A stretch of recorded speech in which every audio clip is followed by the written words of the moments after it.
ज्यादा सिलेक्शन नहीं है बेटा, तो आपके शेड्यूल में सोशल मीडिया के लिए, दोस्ती यारी के लिए, घूमने फिरने के लिए बहुत जगह है। अगर बेटा आपके सपने छोटे हैं, अगर आपका एम छोटा है, अगर आपका एम बड़ा है तो कोई जगह नहीं।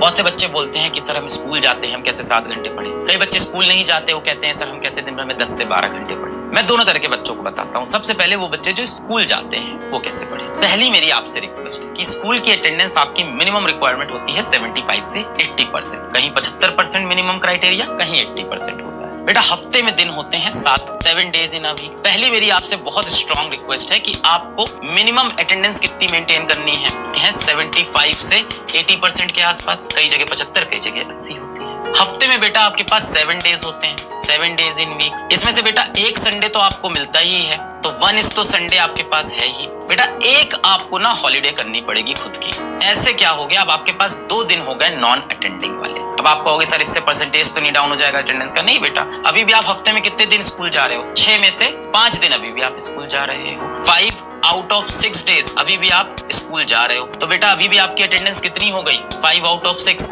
कितना परसेंट हो गया, निकाल लो। 5 आउट ऑफ 6 अभी भी बेटा आपकी 83% अटेंडेंस है, तो आप एलिजिबल हो बेटा अभी भी सारी चीजों के लिए। 83% अटेंडेंस अभी भी आपकी बन रही है। तो आपको हफ्ते में बेटा प्लान करके एक दिन का तो छुट्टी मारना ही है, वो टाइम वेस्ट नहीं होने देना है। अब भाई जिसके स्कूल में वो चीजें हो रही है जो उसके फ्यूचर के लिए इंपॉर्टेंट है, तो आप जाओ। जो बच्चे कहते हैं मेरे स्कूल में टाइम वेस्ट हो रहा है, मैं उसके लिए, ऐसा ना हो स्कूल वाले सरकार ये वीडियो देख ले बोले कि अलग पांडे कह रहा है कि स्कूल छोड़ दो भाई, स्कूल की पढ़ाई अच्छी नहीं है। मैं तो कहता हूँ कोचिंग संस्था का एग्जिस्टेंस ही गलत है। It's a challenge on society. हमारे जैसे कोचिंग संस्था को नहीं होना चाहिए था। आइडियली स्कूल इतने अच्छे होने चाहिए। तो बेटा अगर आप स्कूल जा रहे हैं और आपका टारगेट कॉम्पिटिटिव एग्जाम है और स्कूल में कॉम्पिटिटिव एग्जाम की तैयारी नहीं होती है, तो एक छुट्टी मारेंगे तो भी 83% बहुत हैवी अटेंडेंस है कि ऑल्टरनेट वीक में, किसी वीक में 2 छुट्टी, किसी वीक में 1 छुट्टी भी कर सकते हैं। उसके हिसाब से भी आपकी अटेंडेंस 75% मेंटेन रहेगी। अगर आप एक वीक में 1 हॉलीडे लेते हो और नेक्स्ट वीक में आप 2 हॉलीडे लेते हो, अगर बेटा आप ये खेल जाते हो, एक वीक में 1 हॉलीडे, नेक्स्ट वीक में 2 हॉलीडे, महीने में 4 हफ्ते होते हैं, टोटल हॉलीडे इन मंथ बेटा कितना हो गया आपका? 6 हो गया बेटा, 6 हॉलीडे। तो कहीं 6 कर लो, कहीं 5 कर लो, इस तरह से मैनेज करना पड़ेगा बेटा आपको। थोड़ी सी मैथ्स करनी होगी कि कोशिश करो 5-6 हॉलीडे मार दो और परसेंटेज को मेंटेन रखो। जिस दिन बेटा आप स्कूल नहीं जाते हो ना, आपको एडेड कम से कम 4 आवर्स मिलते हैं, कम से कम 4 आवर्स। जिस दिन आप स्कूल नहीं गए ना, ये जो हॉलीडे हुआ, इस दिन भाई आप एडिशनल 4 घंटे पढ़ सकते हो मिनिमम, इससे ज्यादा भी। एडिशनल 4 आवर्स, 5 आवर्स आपके पास मिनिमम होते हैं पढ़ाई करने।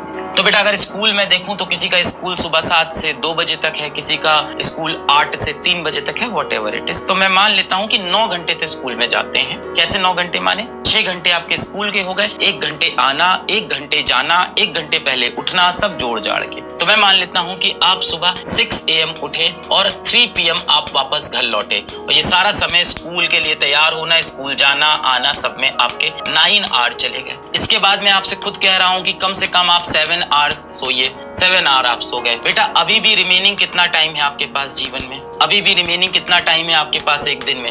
मान लेते हैं 9 घंटे स्कूल में बीत गए, स्कूल के लिए तैयार होना, स्कूल जाना आना, स्कूल में पढ़ाई करना, 7 घंटे सो गए, 9 7 16। बेटा अभी भी आपके पास रिमेनिंग 8 आवर है। अब इस 8 घंटे में से बेटा आपको 7 घंटे टारगेट करना है, थोड़ा डिफिकल्ट होगा। और ये कितने दिन करना है बेटा आपको? ये शेड्यूल आपको 5 डेज फॉलो करना है। क्यों? क्योंकि एक तो संडे होगा, उस दिन एडवांटेज उठाएंगे, और एक अपन छुट्टी लेंगे, उस दिन एडवांटेज उठाएंगे। अब इन 5 डेज में आपको 8 आवर्स आपके पास बचे और 7 घंटे पढ़ने। तो भाई क्या करेंगे, 7 घंटे हम कैसे बनाएंगे? 2 + 2 + 2 + 1, हम ऐसे बनाएंगे अपने 7 घंटे। 2 2 2 और 1। अब बेटा यहाँ पे ये जो 1 है ना, ये 1 बेटा आपका स्कूल आवर्स के अंदर होना चाहिए। कैसे करेंगे भाई? स्कूल के अंदर बैठ गए, अपनी डीपीपी सॉल्व कर ली। अब आप बोलोगे सर स्कूल में मोबाइल अलाउड नहीं है, तो डीपीपी का प्रिंट लेके जाओ, डीपीपी क्वेश्चन नोट करके जाओ। स्कूल में 1 घंटे बैठ के आपको डीपीपी सॉल्व करनी है, या नोट्स लेके गए, पिछली क्लास का रिवीजन कर लिया, लास्ट क्लास रिवीजन कर लिया। 1 घंटे तो आपके स्कूल में निकालने हो। कब निकालने होंगे बेटा? आप पीछे की सीट पे बैठ जाओ। अगर आपके मतलब की पढ़ाई नहीं हो रही है क्लास में, जो आपके लिए इंपॉर्टेंट नहीं है, तो बैठ के आप पिछली क्लास का रिवीजन स्कूल में आप खत्म करें। सर बहुत डिफिकल्ट चीजें बता रहे हो। तो बेटा कितने बच्चे सेलेक्ट होते हैं? 1.5%, 1%। ये सिलेक्शन है बेटा बच्चों का। फाइनली जाके IIT ले लो या नीट ले लो, 1.5% से ज्यादा सिलेक्शन नहीं है बेटा। तो अगर 100 में से 1 या 2 बच्चा सेलेक्ट हो रहा है, तो जाहिर सी बात है कि जो प्रोसेस होगा वो बहुत केक वॉक तो होगा नहीं, बहुत आसान तो नहीं। ये सारे नियम कानून जो फॉलो करे और लास्ट में उसका पेपर वाले दिन किस्मत भी ठीक हो, भगवान भी साथ दे, वो जाके बेटा सेलेक्ट होता है। तो ये तो है बेटा, ये तो सच्चाई है। पर आपके लिए कमाल की बात ये है कि ये सारे रूल्स डिकोड हो गए हैं, आपके पास फॉर्मूला है। कितने बच्चों के पास ये फॉर्मूला ही नहीं, उनको पता ही नहीं क्या करना है। तो बेटा एक क्लास आपने यहाँ पे कर ली, इसके बाद मानता हूँ आप 3 बजे घर आए। भाई अपने अपने हिसाब से टाइम ले लेना, मैंने 9 घंटे लिया है, आपका हो सकता हो 3 की जगह 4 बजे हो या 2 बजे हो। 3 PM आए, अब बेटा आपको 6 आवर और पढ़ने हैं और आपके पास बच्चे कितने हैं 8 आवर। 3 PM से 6 PM, फिर 6 PM से 9 PM, फिर उसके बाद 9 PM से ले लेंगे 11 PM, क्योंकि 11 बजे अपन सो गए हैं और सुबह अपने को 6 बजे उठना है। 7 घंटे की नींद, देख रहे हो। तो मैंने इस 6 घंटे के लिए इसको 3 स्लॉट में डिवाइड किया अपने बचे हुए दिन को। अब 3 से 6 कितना समय है बेटा आपके पास 3 आवर्स। पढ़ेंगे कितना